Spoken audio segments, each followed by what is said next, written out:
हमने कह दिया, जल में हमने बता दिया कि 2.25 × 10⁸ मीटर/सेकंड होती है। अब कांच की बात करें कि कांच में कितना होता है। अगर आपसे पूछे कि कांच में कितना होता है, इसमें कांच में है, ग्लास में जो होता है वो हम ये कह सकते हैं 2.00 है, ठीक, गुणे 10⁸ मीटर/सेकंड होती है। अगर कहें कि कांच में कितनी होती है तो 2.00 गुणे 10⁸ मीटर/सेकंड होती है। ये बात होगी। तो कि कितनी चीजें हो गई, आपको कौन कौन सी मालूम चल गई कि प्रकाश की चाल जो है निर्वात में हो गया, जल में हो गया और किस में हो गया, और उसके बाद में फिर आप किस में हो गया, कांच में हो गया, ठीक। अब आता है कि तारपीन तेल में जो है प्रकाश की चाल कितनी होती है, किसमें, तारपीन तेल तो जानते हैं ना, तारपीन तेल पता है आपको। आपके घर में जब वो आता है, क्या नाम है, पेंटिंग वाले आते हैं तो वो कहते हैं, चाहे ये दरवाजा पॉलिश करने वाले आएंगे या ग्रिल वगैरह लोहे की पॉलिश करने आएंगे, वो पेंट करने आएंगे, तो पेंट वगैरह में तारपीन तेल डालते हैं, है। तो वास्तव में अगर हम कहें कि क्या कहें, तारपीन है, तारपीन तेल है। तारपीन तेल जो होता है, तारपीन तेल में शायद 2.04 कह सकते हैं, निकाला गया 2.05 या 2.04 कह सकते हैं कि 2.04 या 5 नहीं, 2.04 गुणे 10⁸ मीटर/सेकंड जो है क्या होती है। तारपीन तेल में जो प्रकाश की चाल होती है वो 2.04 गुणे 10⁸ मीटर/सेकंड होती है। इतनी बातें होंगी, है ना, इतनी बातें होंगी। अब हम निर्वात में हमने प्रकाश की चाल के संदर्भ में हमने निर्वात में देखा, तारपीन तेल में, जल में, कांच में, है, पूरी चीजें हम लोगों ने देख लिया। उसके बाद में जो है हम एक चीज और बता दें आपको, अगला है कि प्रकाश विद्युत चुंबकीय तरंगों के रूप में गमन करता है, चलता है। क्या करता है प्रकाश, देखिए, प्रकाश विद्युत चुंबकीय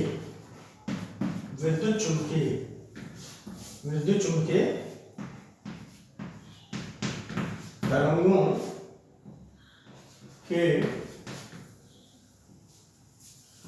रूप में, है ना। रूप जब लिखते हैं, आप थोड़ा सा व्याकरण की भी चर्चा करता चलता हूं। कुछ मूर्ख लोग लिखते हैं तो ऐसे लिखते हैं,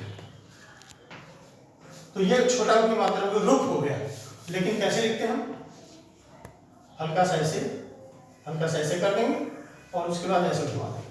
अब ये माना जाता है कि बड़ा रूप की मात्रा। तो कहते हैं प्रकाश विद्युत चुंबकीय तरंगों के रूप में चलती है, विद्युत चुंबकीय तरंगों के रूप में चलती है, ठीक हो गई, बोलो इतना हो गया। अब इतनी हो गई, है ना। अब अगले स्टेप में हम चलते हैं कि 5-6 हमने देख लिए, लक्षण देख लिया, गुण देख लिया।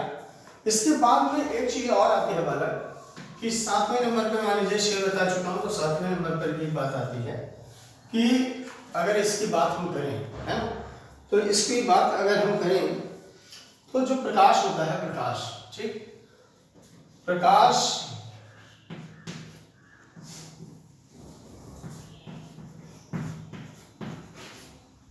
में परावर्तन होता है। प्रकाश में क्या होता है, प्रकाश हम ये कह सकते हैं, प्रकाश किसी चमकदार सतह से, क्या कहते हैं कि प्रकाश किसी, प्रकाश लिखा है, प्रकाश, ठीक, प्रकाश किसी, क्या कहते थे हम, अभी हमने बताया था कि प्रकाश जो है क्या होता है, बोलिए, अभी डिस्कशन कर रहे थे हमने कहा था प्रकाश जो है किसी चमकदार सतह कहें या सतह कहें, ये जो पेंट हुआ है ये भी चमक रहा है, चमकदार सतह, ये भी सतह है, फर्श है, ये भी सतह है, तो किसी सतह से प्रकाश जो होता है परावर्तित होता है। जो है प्रकाश जब किसी जो है चमकदार सतह पर आपतित होता है, पड़ता है, तो वो क्या होता है, प्रकाश की किरणें क्या होती है, परावर्तित होती है।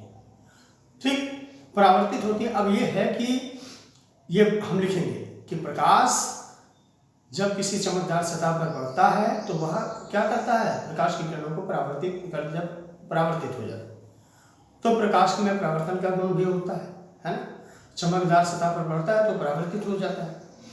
अब बात यह है कि जितनी सतह, कोई भी सतह हो तो उसमें परावर्तन जरूर होगा। प्रकाश की किरण अगर किरणें पड़ेंगी तो परावर्तन होगा। ज़्यादा खुरदरी सतह है, ज़्यादा रफ है तो परावर्तन कम होगा। अगर जितने ज़्यादा अच्छी सतह होगी, जितने ज़्यादा चिकना होगा, जितने स्मूथ होगा, जितने ज़्यादा वेल पॉलिश्ड होगा, तो वहाँ पर जो प्रकाश की किरणें हैं वो क्या होंगी, वो ज़्यादा परावर्तित होगी। ठीक, ये बातें होंगी। इसीलिए कहते हैं कि प्रकाश की जो किरणें हैं वह जो दर्पण होता है, दर्पण जो शीशा वगैरह हम देखते हैं, तो प्रकाश की किरणें दर्पण पर जब पड़ती हैं तो लगभग 98% प्रकाश की किरणों को परावर्तित कर देती हैं। जितनी किरणें आती हैं, अगर 100 के मान लीजिए 100 की मात्रा में कोई चीज़ आ रहा है तो 98 वो वापस हो। तो प्रकाश में है कि जब कोई दर्पण जो आप देखते हैं, शीशा जो होता है, मिरर जो होता है, प्रकाश की किरणें जो उस पर पड़ती हैं तो जितनी किरणें पड़ती हैं उसकी 98% कम से कम क्या होती है, रिफ्लेक्ट हो जाती है।